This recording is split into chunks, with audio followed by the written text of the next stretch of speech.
इसका सबसे बड़ा हमला इस पे कब हुआ, जब 10% EWS लागू हुआ।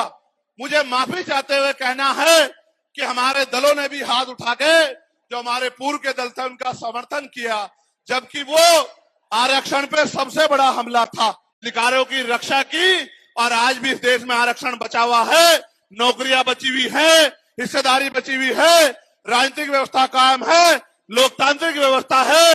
तो धन्यवाद करना चाहिए उन जातियों का जिन्होंने अपने प्राणों का बलिदान दे दिया, लाठी डंडे खाए, गोलियां खाई, लेकिन अपने अधिकारों को छीनने नहीं दिया। सब लोगों को उनका धन्यवाद करना चाहिए। लेकिन दुश्मन का ये षड्यंत्र है और दुश्मन बड़ा समझदार है। दुश्मन जानता है कि 2 अप्रैल 2018 के बाद में ये दलित समाज एकजुट हो गया था।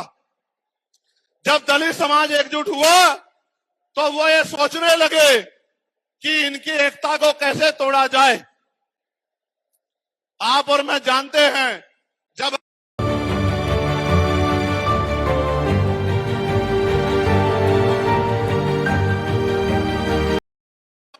अगर आप झाड़ू की सिक्कों को इकट्ठा कर दोगे, वो सिक्के जो हैं एकजुट हो जाएंगे, उनको बांध दिया जाएगा तो वो सारा कचरा साफ कर देंगे। लेकिन अगर वो जो सिक्के होते हैं, अगर आपने उनको अलग अलग कर दिया तो वो कचरा साफ नहीं कर पाएंगे, वो खुद कचरा बन जाएंगे, उनकी कोई हैसियत नहीं बनेगी। इसलिए हमारे महापुरुषों ने बहुजन समाज में भाईचारे की बात की।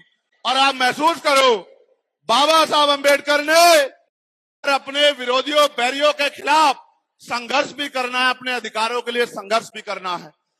मैं जब देश के बाहर गया तो मैंने देखा कि वो लोग तरक्की कर रहे हैं, उनकी जिंदगी खुशहाल है, उनकी जिंदगी अच्छी बन रही है।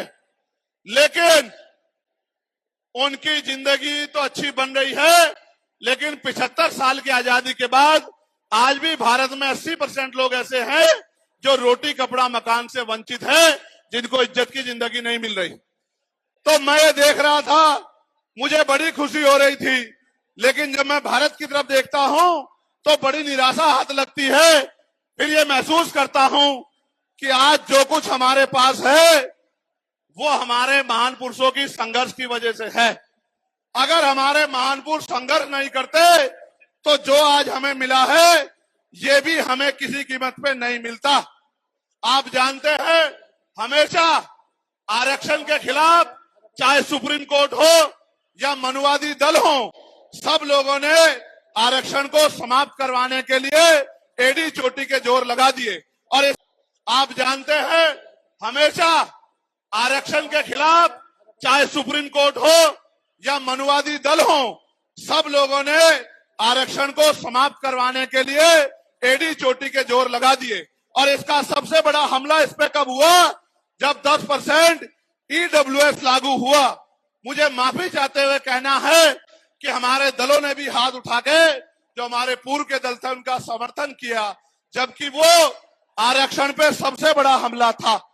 अगर उसी दिन हम लोगों ने सड़कों पे निकल के अपनी आवाज को उठाया होता तो किसी की मां ने दूध नहीं पिलाया होता कि वो दोबारा आरक्षण पे हमला करने के बारे में सोच लेता। ये भाजपा के लोग जो सत्ता में बैठे हैं, इन्होंने वोट तो आपसे हमसे ली, धर्म के नाम पे, भाईचारे के नाम पे, लेकिन सत्ता में आके लोग अपने लोगों का काम करने लगे, अपने महापुरुषों की विचारधारा को आगे बढ़ाने लगे, और हम लोग रोटी रोटी के लिए मोहताज लोग, जुल्म जाति के शिकार लोग, परेशानी की जिंदगी जीने लगे। मैं चाहता हूं कि जो जिंदगी हमारे लोग ऑस्ट्रेलिया में जी रहे हैं, ऑस्ट्रिया में जी रहे हैं, इटली में जी रहे हैं, यूरोप में जी रहे हैं, पूरे अमेरिका में जी रहे हैं, कनाडा में जी रहे हैं, इंग्लैंड में जी रहे हैं, ऐसी जिंदगी की व्यवस्था भारत में भी हो। लेकिन ये तभी संभव है जब राजनीतिक शक्ति हमारे पास हो। अगर राजनीतिक शक्ति भाजपा और कांग्रेस के पास रहेगी तो हम लोग इज्जत की जिंदगी इस देश में नहीं जी सकते। इस बात को आप लोग मेरी ध्यान रखना। ये मैं नहीं कह रहा हूं, ये बाबा साहब अंबेडकर ने कहा, political power is the master की। राजनीतिक सत्ता वो चाबी है जो आपकी सारी परेशानियों का हल कर देगी। और राजनीतिक सत्ता जिनके पास है, उनके लोग हजारों हजारों करोड़ रुपए लेके भाग जाते। उनके लोग, उनके पूंजीपतियों के लिख के आपको जेल भेजने का काम सरकार कर देगी और आपके घर की कुर्की भी करा देगी। आप किसानों का, मजदूरों का हाल देख लो, आप नौजवानों का हाल देख लो, इस देश में क्या है। तो हमारी सबसे बड़ी मांग ये है, आप समर्थन करके बताना कि आप इस पे सहमत हो या नहीं हो। बताओ, जातिवार जनगणना होनी चाहिए नहीं होनी चाहिए? एक सुर में बताओ, होनी चाहिए नहीं होनी चाहिए? साथ साथ इस देश में जातिवार जनगणना के साथ साथ जितने भी सरकारी संस्थान हैं,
हमारे चैनल लाइक, शेयर, सब्सक्राइब देखना मत भूलिएगा। जय हिंद, जय भारत, जय संविधान, नमो बुद्धाय। धन्यवाद। चैनल आर्थिक समस्या से गुजर रहा है।